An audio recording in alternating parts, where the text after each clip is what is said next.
All right, we're back with another 2024 college football season team preview and prediction. Headed to the Big Ten today. Newcomer into the Big Ten, Southern Cal. That's right. We're going to talk about the Trojans in today's video. Make sure you subscribe to the channel if you're not already. I post pointless, barely watchable videos almost every single day of the week. Some of them are watchable. Some of them aren't. You can let me know in the comments down below what you think about this one. But we're going to put the schedule up on the screen at the end of this video, and I'm going to go through it game by game, and I'm going to give you a winner and a loser for every single week this upcoming season for Southern Cal, which, of course, will be their first in the Big Ten. All right, Lincoln Riley headed into year 3 as head coach at Southern Cal, of course, previously at Oklahoma. He had some success at Oklahoma. I mean, you can't argue that. The knock on him kind of is what it is. Can't win the playoff game, right? He went 3 or 4 years? 3, I think. Made the playoffs 3 times at Oklahoma, lost in the first round all 3 times. And defense, as in he's never had one. Those are the obvious knocks on Lincoln Riley. Now, there's some obvious pros to Lincoln Riley as well. One of the best offenses in college football every single year. I've got some stats we'll go over here in a minute, but Lincoln Riley's had a top 8 scoring offense every single season that he's been a head coach, whether you're talking Oklahoma or Southern Cal. Three Heisman winning quarterbacks. No other coach has ever been able to say that. So, but look, that's kind of the obvious situation that you find yourselves in with any Lincoln Riley team, at least so far, 7-8 years into his time as a head coach, whatever it's been, right? Dominant offense, one of the best in the country, Heisman potential QB, 3 times actually winning the Heisman, and a defense that has continued to let his team down in the biggest moments year after year after year. And up to this point, there has been no sign of that changing or turning around. He has provided some lip service in the past about how he's going to change this and change that. He has made coordinator change multiple times, whether you're talking Oklahoma or now Southern Cal. None of it has ever mattered. He's brought in highly rated transfer players on the defensive side of the ball because they have a hard time signing the top of the top defensive players out of high school because it's just not Lincoln Riley is just not a program that the elite of the elite high school recruits want to go to more often than not. He has got some out of the portal, though. Hasn't mattered. So, again, this offseason, a bunch of changes to the defensive side of the ball, a bunch of lip service from Lincoln Riley, a bunch of promises about how they're changing everything from the top down in terms of how they approach practice, weight training, nutrition, strength and conditioning, all of that stuff. Defensive philosophy, schemes, personnel, all of that. We've heard it all before. Maybe this year he means it. We'll find out. I'm just going to be honest. Well, let me give you my honest opinions about Southern Cal under Lincoln Riley before I sat down to make this video and looked up a bunch of information and made an entire page worth of notes and things like that. Here was kind of my thoughts about Southern Cal heading into this upcoming season. I'm at the point now with any Lincoln Riley team where I am not buying in to anything I'm told in the offseason about the defense, whether you're talking about this is the coordinator that's finally going to get them there. Lincoln Riley has promised to put more emphasis on defense in practice, or he's changing his sort of philosophy about how he approaches the game to more benefit the defense. I just can't believe any of that until I actually see it on the field. Lincoln Riley is not a second-year head coach. He's not a third-year head coach. You can say, well, it's his 3rd year at Southern Cal. That's true. He's had the exact same team at Southern Cal that he had every single year at Oklahoma. This is a 7-8 year.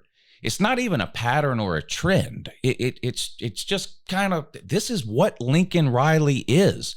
At least it's what he has been every single year that he's been a head coach. So is it good that he's saying some of the right things and promising some of the right things and hiring different people? Yes, I mean, that's good that he's doing that. But again, he has done that in the past, and it has not translated to results on the defensive side of the ball for Lincoln Riley coach teams. And I just really feel at this point, when you're looking at, in this case, Southern Cal or any Lincoln Riley team, to blindly believe that this is going to be the year defensively, I think you look like a fool if you do that. Now, that doesn't mean that it can't happen. It could happen. Maybe this is the year that defensively a Lincoln Riley team actually looks like they know what they're doing. But sitting down going into this, that was my mindset coming into it. I can't buy the hype defensively around Lincoln Riley anymore until I actually see it. The second thing that comes to mind for me when I think about Southern Cal this upcoming season is the move into the Big Ten. And how well prepared are they for that? There's been a lot of talk about Texas and Oklahoma into the SEC and how prepared are they for sort of that transition and the style of football and different things like that. I've heard less of that as it pertains to Southern Cal, UCLA, Oregon, and Washington moving from the Pac-12 into the Big Ten. And without getting into the sort of overarching deal involving all four of those teams, we'll talk about Southern Cal in particular. If you look at what they've done under Lincoln Riley in the past in the Pac-12 in the 2 years that he's been there, they have really struggled against physical teams. Now, generally, the Pac-12 has not been considered, and I'm talking sort of a 10-year window here, 15-year window here.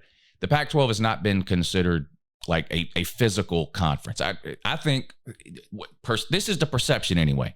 There's obvious exceptions to every rule, right? But generally, the SEC and the Big Ten have been considered like the more physically dominant conferences along the lines of scrimmage and things like that. And the Pac-12 and the Big 12 have been considered more finesse conferences. And I'm purposely not using the word soft because I'm not intending this to come across as an insult in any way. Now, that does not mean that there haven't been any teams in the Big 12 over the last few years who have played good defense. There obviously have. It doesn't mean that there aren't teams in the Pac-12 that are physical along the lines of scrimmage. There obviously are. The team that comes to mind, though, when I think about that within the Pac-12 is Utah. And specifically, Utah, Southern Cal, and Lincoln Riley have struggled. They're 0-3 against Utah. And I know that Utah has been a good team the last couple of years. Well, 2 years ago in particular, last year, injuries kind of derailed their season. But just from a pure talent perspective, Southern Cal is more talented than a Utah. They just are. Now, Kyle Whittingham's a great coach. He's one of these, gets the most possible out of his players, does the most with the least. You hear these kind of phrases. So it's not necessarily embarrassing to lose to a Kyle Whittingham Utah team. They're a really good team, a really well-coached team, pretty much year in and year out. But if you look at the way Southern Cal loses those games, they're dominated in the trenches and along the line of scrimmage. When they play a team like a Utah, we saw some of it. We've seen some of it with like Oregon and Washington in their lines of scrimmage as well. But specifically Utah, Lincoln Riley 0-3 against them in 2 years.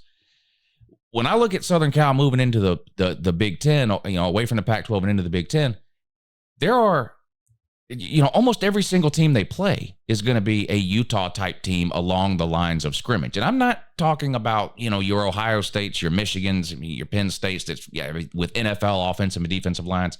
Even the other teams within the league to a certain degree. Iowa defensively, definitely. Nebraska had a top 5, top 10 defense last year. Wisconsin traditionally really good defensively, right? And even going on down the list, Maryland, Rutgers. It's a style, okay? I'm not gonna sit here and pretend that Maryland and Rutgers or Northwest or anything like that is a better team or program than Southern Cal or has been over the last few years. I'm not doing that. Football a lot of times about matchups. There's an expression about boxing styles make fights or whatever. I don't particularly think Southern Cal is very well positioned to head into the Big Ten to face the style of football that they're likely to see more often than not week in and week out there versus what they saw in the Pac-12. And the Utah example is just kind of the best way for me to illustrate that. Utah has absolutely destroyed and dominated Southern Cal the last 2 years, 3 times. They beat them twice in Lincoln Riley's first year. They beat them during the regular season. They beat them in the Pac-12 championship game, and they beat them again last year. A depleted, run down, completely out of it Utah team. And while it's not the only reason Utah has won those games, it's very clear when you watch who is controlling the lines of scrimmage in those 2 games, and the answer is Utah in all 3 cases. And I think Southern Cal is going to see a lot more of that brand of football in the Big Ten than what they saw in the Pac-12, and I'm not sure they're quite ready for that. That's my mindset heading into the video before I sat down and looked anything up and did any research and all that kind of thing, just to let you know kind of how my mindset coming into this video. All right, here we go. Lincoln Riley, year 3. His first year, 2 years ago, 2022, a pretty good year. 11-3 overall. They were 8-1 in the Pac-12 in the regular season. Their one loss was to Utah. They made the Pac-12 title game, Southern Cal did. It was a rematch against Utah, and they lost again. So they ended up 11-1 in the regular season, 11-2 after the Pac-12 championship game, and 11-3 after losing to Tulane in, was it the Fiesta Bowl? It was a New Year's Six game. I apologize for not remembering exactly which one it was, but they lost to Tulane in that New Year's Six Bowl. Caleb Williams won the Heisman that year. They had a top 5 offense that year, and their defense was completely non-existent from the beginning of the year all the way through to the end of the year. There wasn't a situation where they kind of got a little bit better as the year went along. No, Tulane ran all over Southern Cal. It was embarrassing what Tulane did to Southern Cal in that bowl game. Beginning of the year, when you don't have any injuries, you're fresh, you're ready to go. It was the same situation week in and week out with Southern Cal. The defense was just no improvement. The next year, the next following year, which was last year, 2023, a little bit of a step back. They ended up 8-5 overall. They were 5-4 in the Pac-12 in Lincoln Riley's second year. Failed to make the Pac-12 title game. They finished 7-5 in the regular season, 8-5 after an impressive bowl win over Louisville. And this game is important for a couple of reasons. The Louisville game. You make what you will of bowl games. They're almost, some of the lower tier bowl games anyway, are almost more like preseason games for next season than they are kind of a cherry on the top of the previous season, if that makes sense. I understand that you get a lot of opt-outs, quitters, motivation or lack of motivation is an issue a lot of times in bowl games. I completely understand that, okay? So Caleb Williams opts out of the bowl game against Louisville. Most of Louisville's, if not all of Louisville's players played, though, and they were the second best team in the ACC, losing to Florida State in the ACC title game. Now, they weren't a great team. The ACC wasn't a great conference, but they were the second best team the ACC had to offer. Southern Cal rolls into that matchup with Louisville. Caleb Williams didn't play, so they put the backup in, Miller Moss. Yeah, Miller Moss. And he absolutely lit it up. Now, that's great, right? Because he's going to be your quarterback this year, and we'll talk more about him in a second. But I don't think anybody really doubts a Lincoln Riley Southern Cal offense, right? All of the negative kind of things that we talked about at the beginning of the video as it relates to a Lincoln Riley defense, the exact opposite is true for the offense, right? You can't sort of write off Southern Cal defensively because they've been bad every single year under Lincoln Riley and then not give the same credit offensively to Southern Cal and Lincoln Riley, right? Yes, they lost Caleb Williams, great quarterback, first pick in the draft, won a Heisman Trophy, won a lot of games, put up a ton of numbers, great player, right? And it sucks to lose him if you're Southern Cal. But I don't see how anybody, whether you're a Southern Cal fan or someone on the outside looking in, I don't see how you can really have any doubt at all that Lincoln Riley is going to put a more than competent offense on the field in 2024. And the Louisville game may have been a little bit of foreshadowing. When it comes to that. Did I write these numbers down? I think I did. 372 yards for Miller Moss in that bowl game against Louisville and 6 touchdowns. Again, make what you will of the fact that it was a bowl game, and so kind of is what it is. We understand what those are, okay? I'm not trying to say that, these were the exact teams we saw in the regular season, or if they played in week 5, the results would have been the same. And I'm not saying any of that. It's just, it is what it is. But when you look at Southern Cal and the quarterback and their performance in that bowl game, it makes you feel good if you're a Southern Cal fan, I think, heading into this coming season, at least offensively.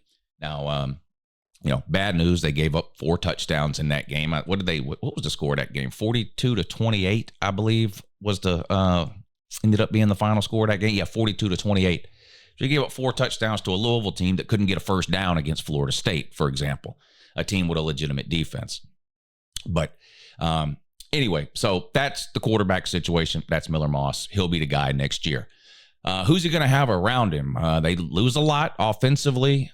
Southern Cal way down the list in terms of returning production. if you're into looking at those sorts of things, I wrote these numbers down somewhere. Can I find them now? 99th in the country in returning production, Southern Cal is. Now, a big chunk of that, especially offensively, is Caleb Williams, right? When you have a quarterback, he puts up a ton of yards. He throws for a lot of touchdowns. In Caleb Williams' case, he can run around some too. So a lot of your offensive numbers go through your quarterback. So if your quarterback is putting up a ton of numbers and he leaves, your offensive production is going to take a huge hit in terms of what's coming back for the following year. So not necessarily a surprise here, but they're 99th in the country in returning production. They returned 51%, so about half of their production on offense, and 49%, about half of their production on defense. So going to be a lot of new faces, a lot of young talent, inexperienced talent. They do recruit well. They signed the 17th ranked recruiting class in the cycle that just ended. So the incoming class, the 2024 class, 17th in the country. The year before that, in 2023, they had a top 10 class, the number 8 class in the country. So there's talent on this roster. They've also done well through the transfer portal, and they have tried to address their defensive needs through the transfer portal. They brought in, for example, Bear Alexander, an elite defensive lineman that they got from the University of Georgia. Talk about a guy that was so good, he started multiple games as a true freshman for the University of Georgia. If you know anything at all about UGA, you got to be pretty good to play on the defensive line at Georgia as a true freshman. They're loaded with NFL players at every position on the defensive side of the ball. So Bear Alexander, really, really good. They're able to lure him away from UGA after his freshman year. He started last year along the defensive front for Southern Cal, and everyone forgot he even existed. Now, did Bear Alexander forget how to play football from high school and his first year at UGA to the time he started playing for Southern Cal a year later? No. It's a product of this philosophy and mentality and overall approach that Lincoln Riley has. It's not that they haven't had any good players defensively. They have, but they're just not put in a position to shine under Lincoln Riley. Again, up to this point, I guess things could change, but like I mentioned earlier, I've got to see it to believe it at this point with Lincoln Riley. Moving from the Pac-12 to the Big Ten, 0-3 versus Utah to me is a bad sign. They've got to get a lot better along the lines of scrimmage. And of course, defensively, they've got huge leaps to make if they want to come anywhere close, not just to competing to win the Big Ten, but competing for a potential playoff berth. This Southern Cal team doesn't appear to be a top 12 team to me, at least not this year. Again, I don't believe anything defensively until I see it. They're replacing Caleb Williams and several other stars on offense. I've got question marks about them at the running back position this year. Talk more about that in a second. I don't see this as a playoff team, never mind competing to win the Big Ten against teams like Ohio State, Michigan, Penn State, Oregon. Southern Cal would be further down that Big Ten list to me. But anyway, let's talk about the offense and the defense, and then I'm going to put the schedule up on the screen, and we're going to go through it game by game. All right, top 8 scoring offense every single year. That's what Lincoln Riley has done as a head coach, right? Going back to his time at Oklahoma and now at Southern Cal. That's 8 years worth of data. All 8 years, a top 8. Is it 8 years or 7? It doesn't matter. Anyway, every year he's been a head coach, he's had a top 8 offense, scoring offense. So they're going to put a ton of points on the board year in and year out. The only coach in history to have 3 Heisman winning QBs, and he's done it in 7 or 8 years, whatever it is. It's just remarkable what he's done with the offense and specifically the quarterback. 99th in returning production nationwide. We talked about that. So a lot of turnover here. Again, they do have talent, but a lot of it is going to be young and inexperienced talent. Lots of underclassmen are going to play for Southern Cal this year. These 2 recruiting classes that we just talked about, the 17th recruiting class they just signed and last year's class, which was top 10, a lot of those guys are going to see significant playing time this year under Lincoln Riley at Southern Cal. Quarterback Miller Moss, I've got no questions or doubts. Again, I believe what I see with my own eyes, and I've seen 7-8 years in a row of Lincoln Riley having really good quarterback play, a lot of times great to excellent quarterback play, and an offense that scores a ton of points. Caleb Williams out. I don't even need to know who the replacement is. I 100% trust Lincoln Riley to choose a quarterback that's going to know what he's doing and be able to run that offense. And I trust a Lincoln Riley offense, period, full stop, end of story. So I'm not worried at all. They also brought in that transfer. Now, admittedly, I don't know a ton about this guy because he played for UNLV, but I know Georgia wanted him. Multiple Power 5 programs went after this kid in the transfer portal. This Jaden Maivava. I'm not Samoan. or Mormon or anything else. So it's not, whatever about his last name. I don't know how to pronounce it or care, but that's what it is. But they got him too. Now, I don't expect him to play this year unless Miller Moss were to get hurt, but he could be the future at that position for Lincoln Riley and Southern Cal. At running back, they went out and got Woody Marks. He comes from Mississippi State. And it's not that he's bad. He's on a bad team. I get that. But he's bad. But some of the things I read about this guy don't correlate to what I've been watching for the last couple of years. If you're watching this video, you probably already know, but Georgia is my favorite team. Now, I'm a college football fan. I love all of college football, but Georgia is my favorite team. So I watch a ton of Georgia, a ton of SEC football. I couldn't have picked this guy out of a lineup. If you'd have shown him, I wouldn't have known who he was. If you'd have asked me an hour before I made this video, who was the running back from Mississippi State last year, it would have taken me a while. I might would have got to it there eventually. But in other words, this isn't a guy that a bunch of people in the SEC have been talking about for the last few years. I can tell you that. But you read up on him, and it's like he could be the best portal running back in this class, and his home run for Southern Cal. I don't know. Maybe. I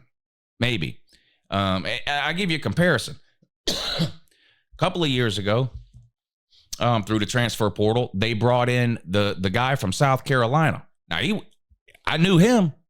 He was good. I would have taken him on my team any day. I'm not telling you I know the name of every great player or good player or whatever, but some of what I'm reading doesn't line up with what I've seen over the last couple of years out of Woody Marks. So take that for what it's worth. Offensive line, again, to me, a huge question mark for Southern Cal heading into the Big Ten. They have struggled against the more physical teams in the Pac-12. Again, losing 3 straight to Utah in the last 2 years, this Lincoln Riley team has. And they were way more talented than Utah every single year. But they get dominated on the lines of scrimmage against the more physical Pac-12 teams. That's a concern to me for Southern Cal heading into the Big Ten, a conference that in general is going to be more physical along the lines of scrimmage week in and week out than what they're used to seeing in the Pac-12.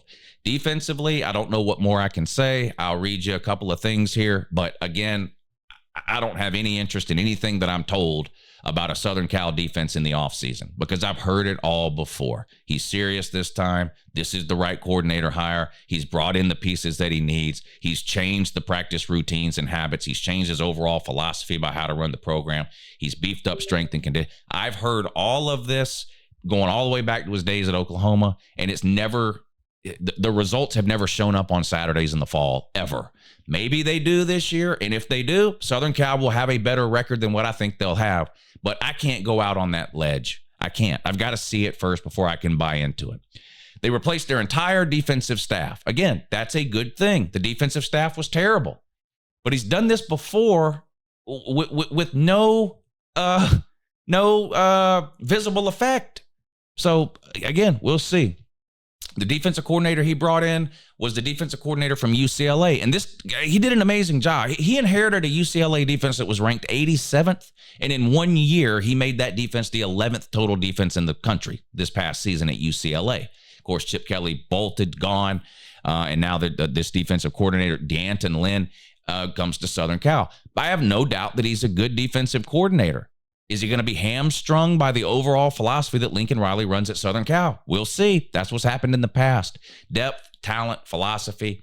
Southern Cal's got some good, even some really good players defensively.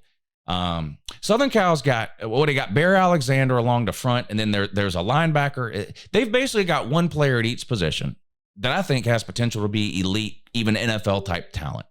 Other than that, they're a little iffy. A lot of questions to be answered. They don't have a ton of depth, at least not quality depth, in my opinion. Just what I see when I look at it. They don't have a lot of quality depth defensively. So injuries become magnified. Second half of the season, players get beat up. They have to miss a game. They have to miss 2 games, whatever it is. It's never good. Obviously, your starters start for a reason. They're better than the guy that's not starting. In the case of Southern Cal. Now, offensively, if Southern Cal were to lose even a quarterback, right? I'd say, well, that sucks. I hate it. But I'm sure Lincoln Riley's got 2 or 3 potential Heisman QBs on the roster. I wouldn't doubt it at all. And the exact opposite is true defensively. They, in my opinion, they don't have the depth that some of the better upper end teams have, especially on the defensive side of the ball. What does Vegas think about Southern Cal for 2024? Again, is Vegas always right? No, but it's a pretty good indication of what the general public feels about a team. I mean, they're not making those casinos in Vegas smaller. They're making them bigger with your money and my money. They win more than they lose. Vegas thinks Southern Cal is winning 7 games. That's their over-under win total for Southern Cal this year. Now, these are just betting numbers is what this means. So if you're really high on Southern Cal, you can make a bet that they will win more than 7 games. If you're low on Southern Cal, you can make a bet that they will win less than 7 games. That's where the win total number comes from. What does Vegas think about their chances to win the Big Ten? They actually have the 5th best odds to win the Big Ten, which is not terrible. Here's the problem. Their odds are at plus 2,200. That's the 5th best. The 4th best is Michigan at plus 600. So there is it's pretty close between teams 1, 2, 3, and 4 in the Big Ten in terms of the odds. And then there is a huge drop off. And then there's Southern Cal at plus 2,200. But they do have the 5th best odds to win the Big Ten. What about a national title? 18th best odds. That's great. Problem is, there's only 12 playoff spots. And like I told you at the beginning of the video, I don't think Southern Cal is a playoff team year 1 in the Big Ten. I think of the new teams joining the Big Ten, I think obviously Oregon is the most well-positioned to make a run at the playoffs in their first year. Washington lost too much. UCLA lost their coach in January, and they just don't have the talent, honestly. And Southern Cal, while I think does have enough talent offensively to push for a playoff spot, I just don't think defensively they've got what it takes to hang in enough of these games here to win 10 or 11 games and potentially make the playoffs. But there you go. They have the same odds to win a national title or similar odds to win a national title as teams like Kansas State and Miami. So again, those are just Vegas numbers. Just gives you an idea of what the betting public feels about a team. So maybe you're a Southern Cal fan. What do you think Kansas State or Miami's chances are of winning the national title? Because whatever you think those chances are, the betting public thinks Southern Cal's chances are about the same. So just take that for what it's worth. All right, here's their schedule. First year in the Big Ten, we're going to go through it game by game. I'm going to give you a winner and a loser for every single week. Here's some things that, of course, jump out to me right away about the schedule. Number one, look at all these teams they don't normally play, and that's because they're now in the Big Ten instead of the Pac-12. Big non-con game to kick things off against LSU. This will be a great game. Boy, this would have been a fun game to watch last year, wouldn't it? Caleb Williams against Jaden Daniels, the last 2 Heisman Trophy winners, 2 teams that score 40, 50 points a game and had no defense at all. LSU's defense is probably the worst I've ever seen them have last year. They've got a whole new coaching staff in there too defensively, but this would have been a highly entertaining game last year, and maybe it will be again this year, but I think that's a big week 1 non-con game that a lot of people are looking forward to. Another thing I notice on here, no back-to-back road games. That's great. That's a huge advantage, especially your first year into a new conference where travel is an issue, right? You're talking about some situations where Southern Cal is going to be traveling from the West Coast all the way to the East Coast to play your Marylands, your Rutgers, your Penn States, potentially, things like that. So not having back-to-back road games is always a benefit. It can be tough to win back-to-back road games, even against teams that are a little bit worse than you. And then when you throw in the added hassle of coast-to-coast travel, it can compound that problem. But no back-to-back road games for Southern Cal. I think that's a huge benefit. 2 bye weeks. Everybody's getting 2 bye weeks this year. So you see theirs are spread out pretty good. They play 2 games, then have a bye week. They then have a bye week before their last 3 games of the season. So those are the things that sort of jump out at me when I first look at the schedule. All right, let's go through it game by game and try to find some winners and losers. Now, I've already done an LSU version of this video, so if you've seen it, you know this. I think Southern Cal beats LSU in week 1. Typically week 1 is the most healthy a team is all year. Yes, you've got off-season and preseason injuries that can occur, and, we hate that. We don't ever want to see any injuries, but generally speaking, the first week of a season is just about the healthiest a team will ever be. So I look at this game here. I talked about how these 2 teams looked last year. Both lost their quarterback. So, in for Jaden Daniels, you have Nussmeier. Now, I've seen Nussmeier play a couple of times. He also played in the bowl game. He has played in the second half of an SEC championship game a couple of years ago against Georgia and put up, honestly, video game type numbers. He doesn't give LSU what Jaden Daniels did from the waist down, though. Now, he's not a statue. He can scramble around a little bit. He can pick up a first down for you on 3rd and 3 if the protection breaks down. He could potentially get loose and, pick you up 4 or 5 yards and keep the drive alive, that type of thing. He's not making the highlight type runs, the highlight type scrambles that Jaden Daniels made. It's just not going to do it. So it's a clear step back. When you look at LSU last year, great offense, but the quarterback is gone. Their defense, they missed on a lot in the portal. Their defensive line is an issue. Their secondary is an issue. They're going to be bad defensively again, I think, in 2024. Of course, I think Southern Cal is likely to be down as well. So to me, it comes down to kind of the two quarterbacks. Now, Nussmeier's got a little bit more experience than Miller Moss because of some injuries to Jaden Daniels over the last couple of years. But I just trust a Lincoln Riley offense in a plug-and-play type scenario where you're throwing a new quarterback out there in a big spot. Not that I don't trust Brian Kelly. It has nothing to do. It's not an anti-Brian Kelly thing. But let's just be real. Like, we all love to pile on Lincoln Riley for defensive shit. There's not a coach in the country probably that you trust more offensively than Lincoln Riley. So I'm leaning a little bit towards Southern Cal. Of course, Southern Cal could lose this game. LSU would, like Southern Cal, LSU is extremely talented. You look at the way they recruit, they're extremely talented. And I wouldn't be surprised at all to see LSU win this game. But LSU has struggled in these early games against marquee opponents over the last couple of years under Brian Kelly. They've lost to Florida State 2 years in a row. In this opening week game. This year, they're traveling to Vegas, a neutral site game to take on Southern Cal, and I think Southern Cal gets to win and starts 1-0. Then they come back home for their first home game of the season against Utah State. This will be a win, right? And then a bye week. You come out of that first bye week, and this is where things start to go sideways for Southern Cal. First Big Ten game of Southern Cal's program history on the road at defending national champion Michigan. I'm not as high on Michigan as I was last year. I don't think they're going undefeated. I don't think they're winning the Big Ten. I think they're a borderline playoff team. But they're ahead of Southern Cal, that I can tell you. And you think Utah is a problem for you along the lines of scrimmage? Good luck in this game on the road in the Big House against Michigan's offensive and defensive line. This is going to be a bloodbath in the trenches in Michigan's favor. Southern Cal cannot compete with the big boys up front when it comes to this game against Michigan. Plus, it's on the road. I'm sorry, you get 2 weeks ain't enough. 2 years might not be enough. You get a bye week, so you get 2 weeks to prepare.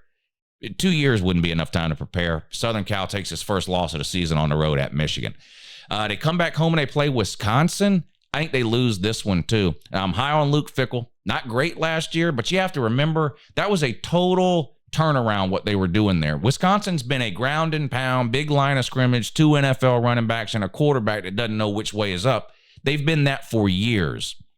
Luke Fickell is coming in. He brought in an air raid offensive coordinator. Now, they weren't able to fully implement that last year because of the personnel that was there. There was an entire roster there that was recruited to run between the tackles, whether you're talking about linemen, quarterbacks, tight ends, blocking wide receivers, running big, oversized running backs. It was a roster full of that. So it was kind of a hybrid offense they were running last year, implementing some new parts of the Luke Fickell offense while sort of keeping some of the old to utilize the talent that was there. I think it'll be a more wide open offense this year, and I like Luke Fickell. I still think he's a really good coach. The only coach to take a group of 5 team to the 4-team playoff in Cincinnati. Had some really good years there. Almost beat Georgia in a Peach Bowl the year before making the playoffs. Just a really good program there. And I think he's going to be successful long-term at Wisconsin. Don't think they're making the playoffs this year. They're not quite there yet. But I think they come into Los Angeles and give Southern Cal their second loss in a row. Yeah. So you lose at Michigan, you lose home to Wisconsin, then you got to go back on the road, this time to Minnesota. I do think Southern Cal wins this one. Minnesota's they're a decent team. It's like once every 3 or 4 years, you look down at the end of the season and they're sitting there at 8, 9, or 10 wins, and you're like, how the hell did this happen? I don't think this will be one of those years. And even if it is, I just don't think Minnesota's got the athletes to keep up with Southern Cal on the outside. I think Southern Cal can take advantage of that and get a big win on the road at Minnesota. Come back home and play Penn State. Everything I said about Michigan, apply it to Penn State. You're not winning this game. Other than this game being at home, there's no advantage for Southern Cal here. Well, a quarterback advantage, maybe. I do think Drew Aller will be better this year than what we saw last year. I don't think he's elite. I don't think he's winning a Heisman. I don't think he's throwing for 4,000 yards. That's not who Penn State is. But they've got one of the best defensive players in the country at linebacker. They've got big lines of scrimmage, offense and defense. They've got two really good running backs. They don't really have the threats on the outside that some of the more explosive teams have. But Penn State can whip Southern Cal in the trenches, similar to what Michigan will do to them. And I just think it'll be too much. I think Penn State gets the win. That's Southern Cal's third loss. On the road at Maryland, I think Southern Cal will win. I'm off the Maryland train if there ever was one. Now, I never picked Maryland to win anything of significance, but I thought Maryland was good enough last year to beat one of the three big teams in the Big Ten, Ohio State, Michigan, or Penn State, and they didn't do it. Now, they almost beat Michigan, but almost doesn't count. And they got a new quarterback there. I like their coach. They're never going to recruit that great. They're never going to have a ton of NFL talent there, but they're a decent team.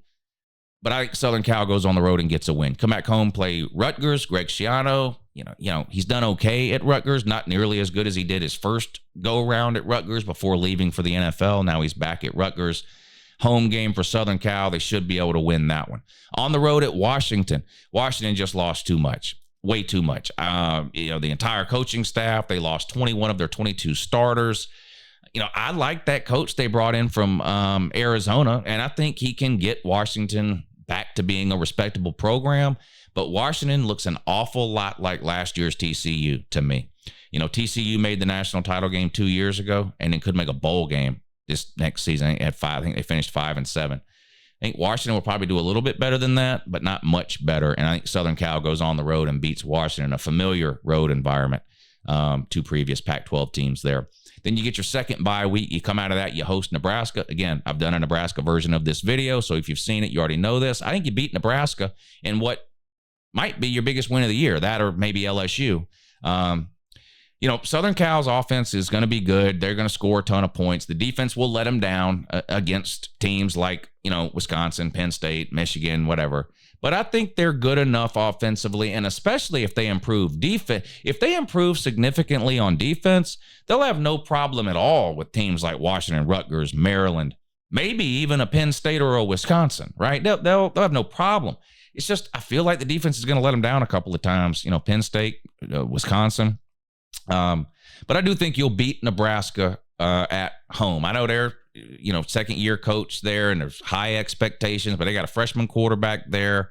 We'll see. Nebraska had a really good defense last year. Got a lot of that coming back. But again, I'll take Lincoln Riley offensively any day of the week. It'll be a good game. Again, this is one Southern Cal could definitely lose. I've got them winning. I caught a lot of shit from the Nebraska fans for this one, but I've got you beating Nebraska. On the road at UCLA, a lot like Washington, just lost everything. Coach dipped out in the middle of the night for no reason to take a demotion at Ohio State. The quarterback of the future, Dante Moore, hit the portal and winded up at Oregon. There's just not a lot to work with this year at UCLA. I think you go on the road, beat your crosstown rival, and then you come back home to Notre Dame. Again, I've already done the Notre Dame video. I don't think you're beating Notre Dame. I think Notre Dame is a borderline playoff team this year. I think they're going 10-2 or 9-3. I think if they go 10-2, there'll be a lot of pressure to put them in the playoffs. I don't think a 10-2 Notre Dame deserves to be in the playoffs, but that's a different conversation for a different day. I think they, if they can get to 10-2, there's a good chance they get in. They might be at 9-2 when this game is played. This could essentially be a playoff game for Notre Dame. In other words, win this game, you're likely in. Lose this game, you're definitely out. I think Notre Dame on the road at Southern Cal gets a big win to close out the season. That puts Southern Cal at 8-4 their first year in the Big Ten, which is not disastrous. I mean, hell, that's a better regular season than they had last year with Caleb Williams in the Pac-12. So I feel like I'm being very fair to Southern Cal here. Vegas has them at 7 wins. They went 7-5 last year with Caleb Williams in the Pac-12. Now they're in the Big Ten. I've got them at 8-4. Now, a lot of that it has to do with the schedule. They don't play Oregon. That's a good benefit. They don't play Iowa. Iowa's a lot like Utah, in my opinion. It's good that they avoid Iowa, but they do have some obvious tough games, and I think they lose the majority of their tough games. I think they lose to Michigan. I think they lose to Penn State. I think they lose to Notre Dame.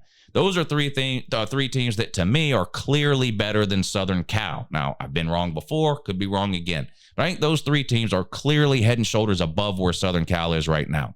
The loss to Wisconsin, that's sort of my out on a limb loss there. Southern Cal could clearly beat Wisconsin, no question about it. I've got them losing after getting beat up the week before on the road at Michigan, physically beat up, I mean. I've got you beating LSU.